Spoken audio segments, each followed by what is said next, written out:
घर में बहुत सी चीज़ें होती हैं जो वास्तु से जुड़ी होती है और यह हमें जितना अधिक लाभ देती है उससे कहीं ज़्यादा इसे गलत तरीके से और गलत स्थान पर रखने से हमें इससे परेशानियों से जूझना पड़ता है। हमारे लिए परेशानियों का कारण बन सकता है। कई लोग अपने घर में भगवान बुद्ध की प्रतिमा को रखते हैं। कई लोग इसकी पूजा करते हैं तो कई लोग इसे सिर्फ डेकोरेशन की तरह घर के लिविंग रूम में सजाते हैं। हम अपने घर में कई बार कुछ परेशानियों का सामना करते हैं। दरअसल ये कुछ वास्तु दोषों की वजह से भी हो सकता है। वही वास्तु के सही नियम आपको उन्नति के चरम तक भी पहुंचा सकते हैं। ऐसे ही वास्तु संबंधित नियमों में से एक है घर में बुद्ध भगवान की मूर्ति वास्तु के अनुसार सही जगह पर रखना चाहिए। तो आइए जानते हैं कि किस प्रकार से भगवान बुद्ध की प्रतिमा किस स्थान पर रखने से हमें उसके बहुत अधिक लाभ मिलते हैं और घर में बुद्ध की प्रतिमा रखने के क्या नियम हैं। हम जब भी कहीं जाते हैं तो प्रवेश द्वार पर ही रुक जाते हैं। इस प्रकार अपने घर के दरवाजे पर एक आशीर्वाद मुद्रा में भगवान बुद्ध की मूर्ति रखने से सभी विरोधी ताकतें बाहर रहेंगी और बुद्ध की आशीर्वाद मुद्रा वाली मूर्ति रहने से आपको एक सकारात्मक ऊर्जा का एहसास होगा।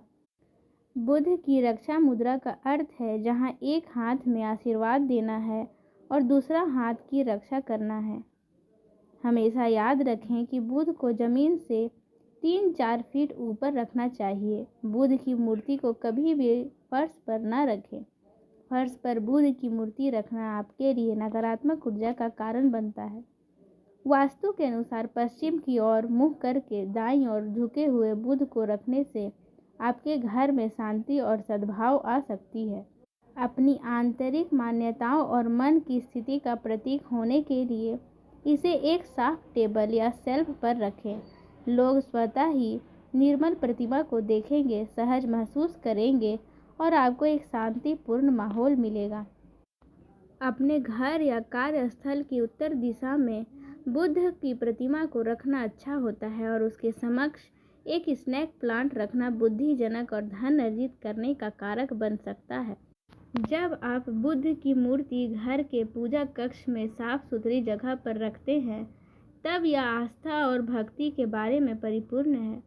जब आप इस मूर्ति को रखते हैं तब इसके सामने दीपक जलाना चाहिए जो सकारात्मकता लाने में मदद करता है। हालांकि हमेशा ध्यान रखना चाहिए कि बुद्ध से संबंधित किसी भी चीज़ को आंख के स्तर के नीचे न रखें क्योंकि वह एक आध्यात्मिक शिक्षक है और यह उनके लिए अपमानजनक है। यदि आप शांतिपूर्ण तरीके से अपने बगीचे में घूमना पसंद करते हैं तो आप बुद्ध की मूर्ति को घर के गार्डन में भी दूर रख सकते हैं।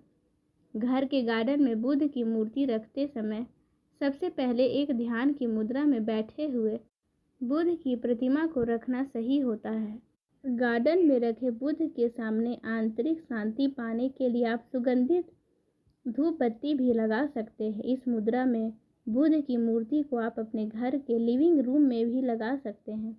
अगर आप घर में बुद्ध की मूर्ति रखते हैं तो वास्तु के कुछ नियमों का पालन करें जिससे घर में खुशहाली आ सकती है। अगर आपको बुद्ध की प्रतिमा से सकारात्मक प्रभाव चाहिए तो उनको स्थापित करने के कुछ नियमों को ध्यान में रखते हुए और उन नियमों का पालन करते हुए यदि आप मूर्ति को स्थापित करते हैं तो आपको और आपके घर में सकारात्मक प्रभाव के एहसास होने लगेंगे।